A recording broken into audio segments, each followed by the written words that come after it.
Hey Gators, it's Miss McConnell, and we are wrapping up our Amelia to Zora read alouds. 26 women who changed the world. I have 3 friends that are helping me out. Enjoy. M is for Maya, architect and artist. Growing up, Maya Lynn liked to stay home to study or make things.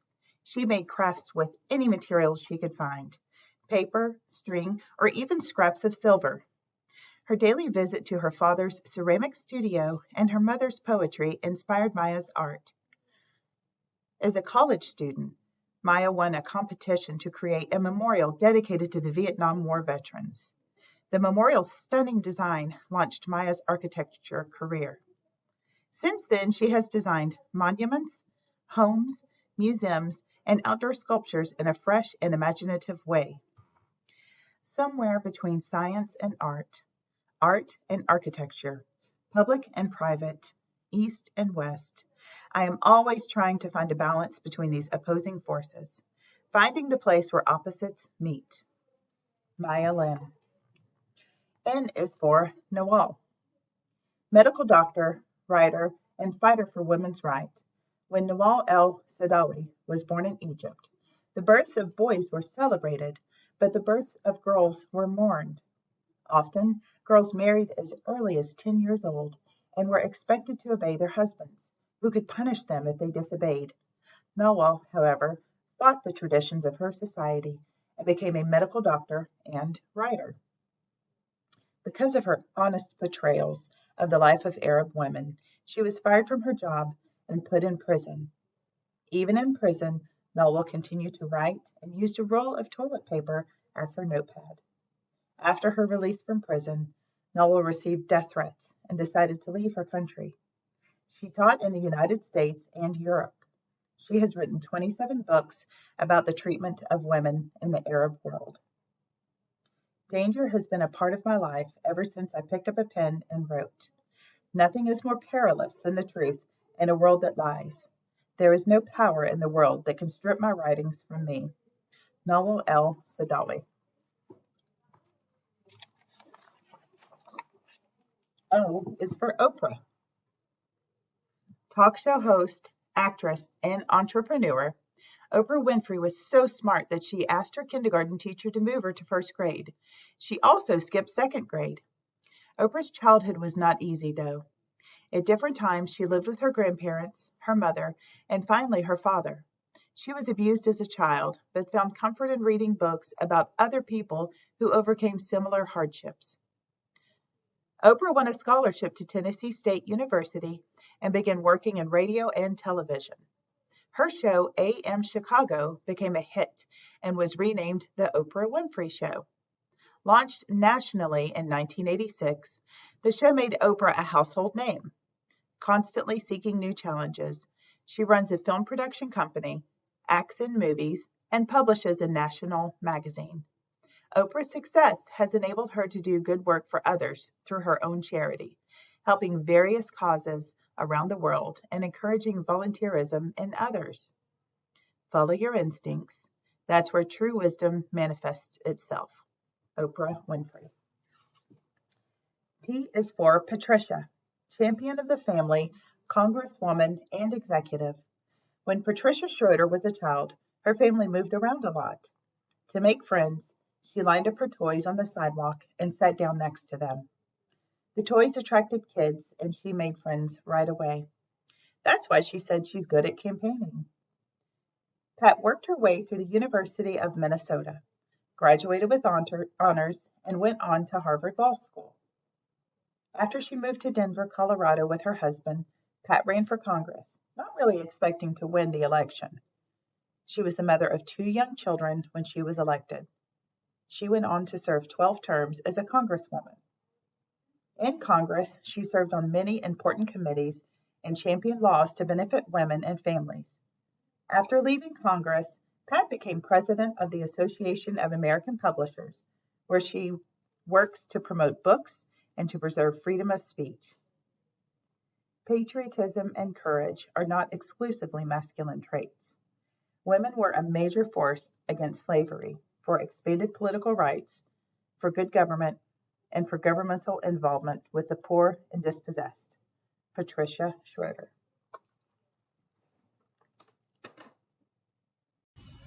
Q is for Qua'a, Pueblo painter. When Maria Antonia Piña was 4, she was given the Native American name Qua'a, meaning little bead. Qua'a, also called Tonita, was raised in the traditions of pueblos in New Mexico. When her mother died, she lived with a potter who taught her how to make pottery, a role usually reserved for men.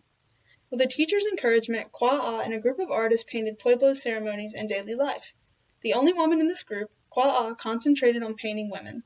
In the 1930s, she was asked to paint a series of murals for the Santa Fe Indian School, where she also taught art.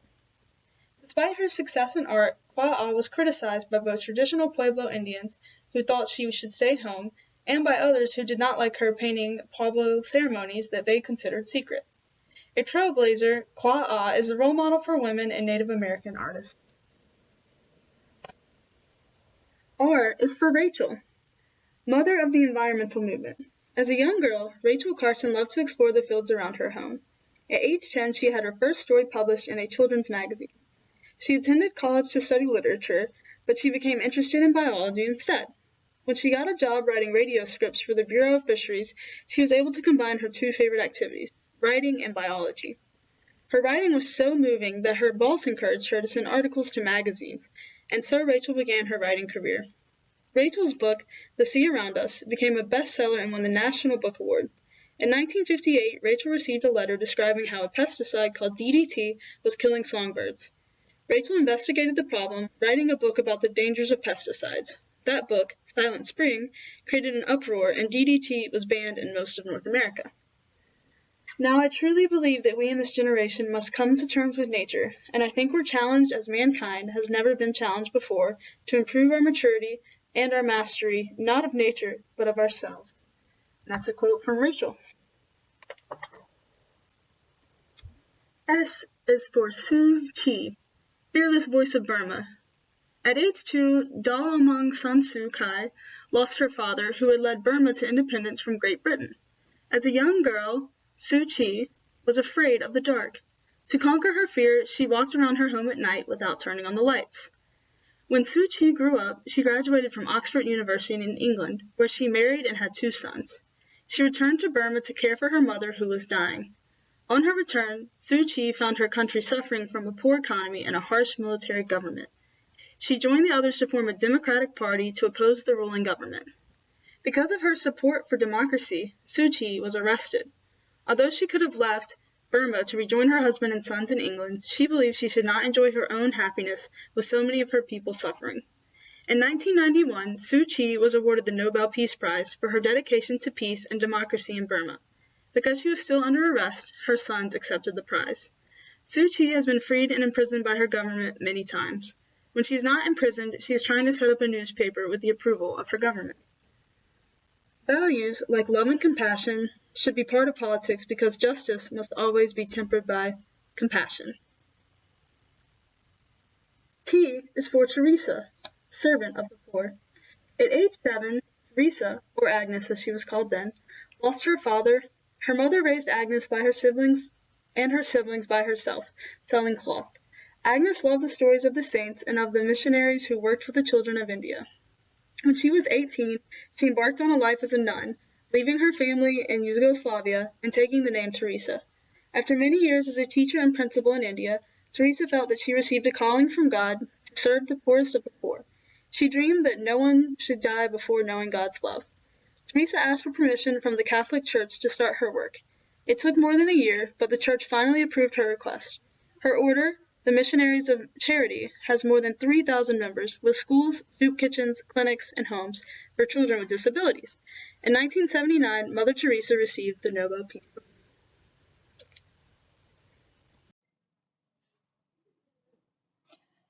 U is for Ursula, writer of poetry and prose. Daughter of a university professor and a writer, Ursula Kroeber Le Guin had a happy childhood full of music, books, and storytelling.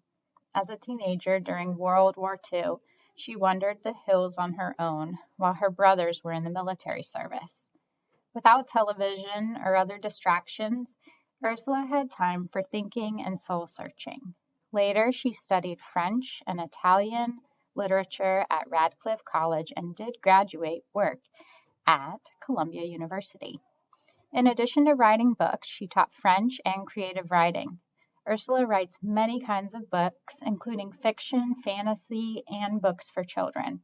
Her best-known fantasy works, the first 4 Earthsea books, have sold millions of copies, and her children's book, Cat Wings, is a favorite. Her books have won a National Book Award and many science fiction honors. Through her writings and her life, Ursula is active in speaking about civil and artistic rights. And there's a quote here at the bottom from Ursula. It says, "Language used as a means to get power or make money goes wrong. It lies. Language used as an end in itself, to sing a poem or tell a story, goes right, goes towards the truth." V is for Vijaya, freedom fighter, Indian diplomat, and first woman president of the United Nations, daughter of Motilal Nehru, a nationalist leader, and sister of Jawaharlal Nehru, the first Prime Minister of Free India. Vijaya Lakshmi Pandit studied at the University of Allahabad and abroad. Along with her family, she was a supporter of Mohandas Gandhi and was arrested several times while fighting for India's independence from Great Britain. Vijaya worked in local government and was elected to the legislature. She was the first Indian woman to hold a cabinet post and had a long career as a diplomat. She served as Indian High Commissioner to Great Britain and as ambassador to the Soviet Union, the United States, Mexico, the United Nations, Ireland, and Spain. In 1953, Vijaya became the first woman to be elected as President of the United Nations General Assembly. The more we sweat in peace, the less we bleed in war. And that's a quote from Vijaya Lakshmi Pandit. W is for Wilma, the chief of Cherokee Nation. When Wilma Pearl Mankiller was young, her family lived off the land by fishing, hunting, and gathering. When she was 10, a government agency convinced her parents to leave their home in Oklahoma and move to San Francisco to work and live like men. In San Francisco, Wilma's classmates laughed at her name and made fun of the way she dressed. Wilma missed her home, but she settled into life in San Francisco, becoming active in the Native American community. Still longing for her Cherokee home, Wilma returned to Oklahoma at age 32. She worked for the Cherokee Nation, the tribal government of the Cherokee tribe. Wilma ran for chief of the Cherokee Nation and won. In her 2 terms as chief, Wilma strengthened the financial foundation of the nation, supporting medical clinics, daycare centers, and environmental cleanup. I encourage young women to aspire to leadership.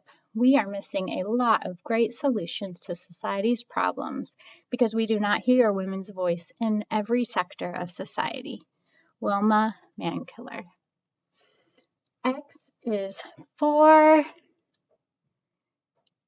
A Fun, founder of Nubao Women's Journal. A year after her father started a newspaper in China, Chen Yifan, then 16 years old, set up her own paper. The monthly magazine supported women's education and rights and included essays, letters, speeches, and poetry. A few years later, Zifan and her father, along with others, organized a girls' school. She set up another small school for women in the offices of her magazine, But in 1903, the Chinese government, disliking the anti-government views of her father's paper and her magazine, closed down both publications. Fun and her family moved to Tokyo, Japan, and she published the 4th issue of her magazine there. In Tokyo, a Fun became chairperson of a group of patriotic Chinese women, and she also attended school. A Fun's father tried to make her marry, but with her friend's support, she was able to refuse. Later, she married a man of her own choice. There will be nothing women cannot study and no right that women cannot regain. A Fun.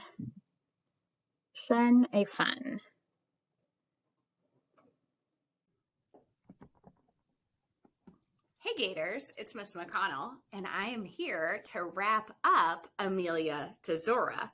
Thank you to my friends for helping me explore this book. Amelia to Zora, 26 Women Who Changed the World. And it was by CYNTHIA Chin-LEE, and it's illustrated by HALSEY and ADDY. Our last few women. Y is for Yoshiko, elementary school teacher, and author of more than 25 books for children, born in the United States to parents from Japan. Yoshika Uchida grew up with both Japanese and American traditions. As a young girl, she often didn't appreciate her Japanese heritage and didn't want to learn to read and write in Japanese, as her parents wished. She did like to write, though, and she made her first booklet about her dog, which had died. During World War II, Yoshika was imprisoned in an American internment camp in Topaz, Utah, along with her parents and sister. Eventually, the government allowed her to leave to go to college. Later, during a visit to Japan, she studied and admired Japanese art and culture, which she has shared with others through her many children's books. In her books, Yoshiko wrote about the pride and self-esteem of Japanese Americans, which she did not find in books she had read as a child. She is quoted as saying, "I had also discovered that writing in the booklet was a means not only of holding on to the special magic of joyous moments, but of finding comfort and solace from pain as well. It was a means of creating a better ending than was possible in real life." Here's a picture that she drew of her pet dog for her booklet. Z is for Zora, novelist, folklorist, an anthropologist. Sassy and proud, Zora Neale Hurston liked to do things her own way. As a little girl, she enjoyed making up stories, and her favorite place was the general store, where she listened to her neighbors swapping tall tales. Zora's English teacher encouraged her writing, and she won a magazine story contest. In 1925, she moved to New York and won a scholarship to study anthropology. As an anthropologist, Zora traveled to the South and the Caribbean to collect the stories of African Americans. Zora wrote many articles and books. Other Blacks criticized her for her viewpoints on race and for writing folklore, which some thought stereotyped them. Undaunted, Zora wrote true to her own beliefs and is widely admired for her writings. She's quoted as saying, "I know that nothing is destructible. Things merely change forms. Why fear? The stuff of my being is matter, ever changing, ever moving, but never lost." Zora Neale Hurston, 1891 to 1960. And at the back of the book is selected biographies in alphabetical order according to subject. And there's an author's note. As a child, I loved reading biographies. When my teachers assigned a book report, I'd head straight for the biography shelves at Murch Elementary School Library in Washington, D.C. Reading people's life stories inspired me. I could empathize with their struggles, glory in their achievements, and use their examples to overcome the obstacles in my own life. Thanks for listening to these amazing women for Women's History Month. If you'd like to check out Amelia to Zora or a different biography on a different amazing female in history, check it out from the library. I'll put it out front or deliver it to your classroom. Have a great night, Gators.